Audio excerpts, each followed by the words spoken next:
जो भी चर्चाएं की, जो भी मुद्दे रखे, जो रोड मैप विजन के साथ आप सभी लोगों को हमने बताया, महागठबंधन के सभी साथियों ने ये बोला कि हम लोग 10 लाख सरकारी नौकरी देने की बात की। हम लोगों ने संविदा कर्मियों को नियमित करने की बात की। हमने नियोजित शिक्षकों के लिए समान काम समान वेतन की बात की। हमने बिजली के दरों को आधा करने की बात की। हमने जीविका दीदी, आशा कर्मी, आंगनबाड़ी सेविका, आंगनबाड़ी सहायिका, उर्दू शिक्षक, कार्यपालक सहायक, सांख्यिकी स्वयंसेवक, लाइब्रेरियन, रसोइया सहित तमाम अन्य साथियों को मानदेय बढ़ोतरी की बात की और नियमित करने की बात की। हम लोगों ने किसान, मजदूर, कृषि ऋण माफ़ करने की बात की, किसानों की बात की, नौजवानों की बात की,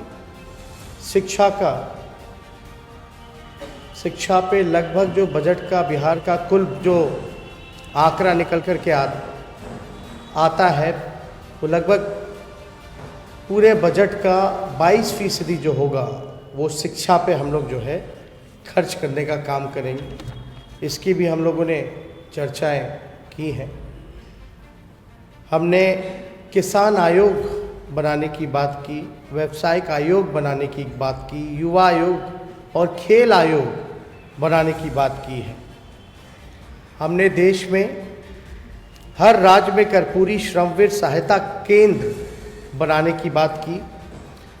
हमने सरकारी नौकरियों में स्थानीय नीति को लागू करने की बात की। लगभग 85% आरक्षण स्थानीय अभ्यर्थियों को सुनिश्चित हो, इसकी हम लोगों ने चर्चा की। मिथिलांचल में हम लोगों ने जननायक स्वर्गीय कर्पूरी ठाकुर के नाम पर एक विश्वविद्यालय की स्थापना की बात की। हम लोगों ने बिहार के सभी इलाकों, खास तौर पर सारहन, तिरहुत, सीमांचल, मिथिलांचल और कोसी में प्रति वर्ष आने वाली बाढ़ के समाधान हेतु अंतर्राष्ट्रीय विशेषज्ञों के साथ मिलकर कार्य करने का निर्णय लिया है और इसकी भी हम लोगों ने चर्चा की है। हमने उपेक्षित सीमांचल और कोसी क्षेत्रों के स्वर्गीय विकास के लिए सीमांचल विकास आयोग और कोसी विकास आयोग की गठन करने की हम लोगों ने बात की है। और आप लोग देखिएगा, जो बिहार की ज़रूरत है, जो बिहार के लोगों की इच्छाएं हैं, जो मुद्दे हैं ज़मीनी, जिससे बिहार बेहतर बन सकता है, अच्छी शिक्षा मिले, अच्छा अस्पताल हो, हर प्रमंडलीय में सुपर स्पेशलिस्ट हॉस्पिटल हो, इन सारी चीज़ों की हम लोगों ने चर्चा की है। हम लोगों का साफ मानना है कि राजनीति में नकारात्मकता नहीं होनी चाहिए। एक पॉजिटिविटी के साथ पॉजिटिव बात होनी चाहिए, जिससे बिहार का उत्थान हो, बिहार के लोगों की तरक्की हो और हमारा राज्य जो है प्रगतिशील राज्यों में सम्मिलित हो। इसके लिए हम लोग लगातार प्रयासरत रहे। हमने विश्वविद्यालय बनाने की बात की। जात पात धर्म से ऊपर उठ करके और प्रगतिशील बिहार हम लोगों का सपना है कि बिहार बने। जात पात धर्म की राजनीति, नफरत फैलाने की राजनीति बहुत हो गई। अब जो होनी चाहिए, बिहार के उत्थान की बात होनी चाहिए, विकास की बात होनी चाहिए। लगातार लोगों का जो प्यार, समर्थन, आशीर्वाद और जो जन सैलाब हमारे रैलियों में देखने को मिला, साफ तौर पे ये दर्शाता है कि बिहार के लोग मौजूदा एनडीए सरकार, डबल इंजन की सरकार से ऊब चुके हैं। और मुझे पूरा भरोसा है कि मौजूदा जो सरकार है उसका जाना तय है और बिहार के लोग बदलाव चाहते हैं और बदलाव हो करके रहेगा। ये चाहे नौजवान हो, चाहे बुज़ुर्ग हों, चाहे महिलाएं हों, चाहे मजदूर हो, किसान हो, सभी लोगों ने, चाहे व्यवसायी हो, सभी लोगों ने ये मन बनाने का काम किया है। और लगभग आपको हम बता दें 247 जनसभाएं हमने की हैं और लगभग 4 रोड शो किया है। 251 जो हमारा कार्यक्रम रहा, इतने कम दिनों के अंदर जितना संभव हो सका उतना हम लोग जनता के बीच ज़्यादा से ज़्यादा कोशिश रही कि ज़्यादा से ज़्यादा जगहों पर जा कर के अपनी बात को, अपने विज़न को रखने का काम करें। लेकिन जनता में काफ़ी ऊर्जा, जोश और ख़ास तौर पे महागठबंधन के प्रति एक उम्मीद और एक आशा, एक विश्वास जो उनके बॉडी लैंग्वेज में झलक रहा था, मुझे पूर्ण विश्वास है कि बिहार की जनता बदलाव करेगी और जो हम लोगों ने विकल्प रखा है उसको चुनने का काम करेगी।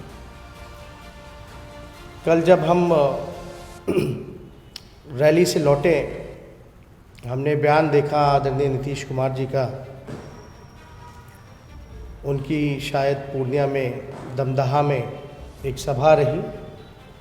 उस सभा में वो मेरे ख्याल से आखिरी चुनावी सभा थी। उन्होंने बोला कि अब उनका आखिरी चुनाव है।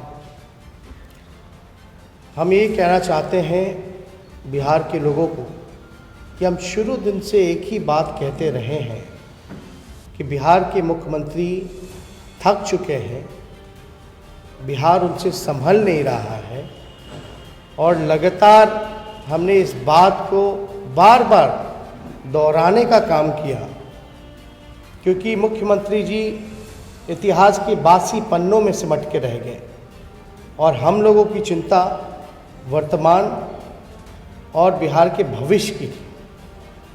लेकिन मुख्यमंत्री जी ने जो बात हम लोग कहते रहे हैं कि थक चुके हैं, संभल नहीं रहा, कल की सभा में उन्होंने खुद ही घोषणा कर दी कि अब वो राजनीति से संन्यास लेंगे।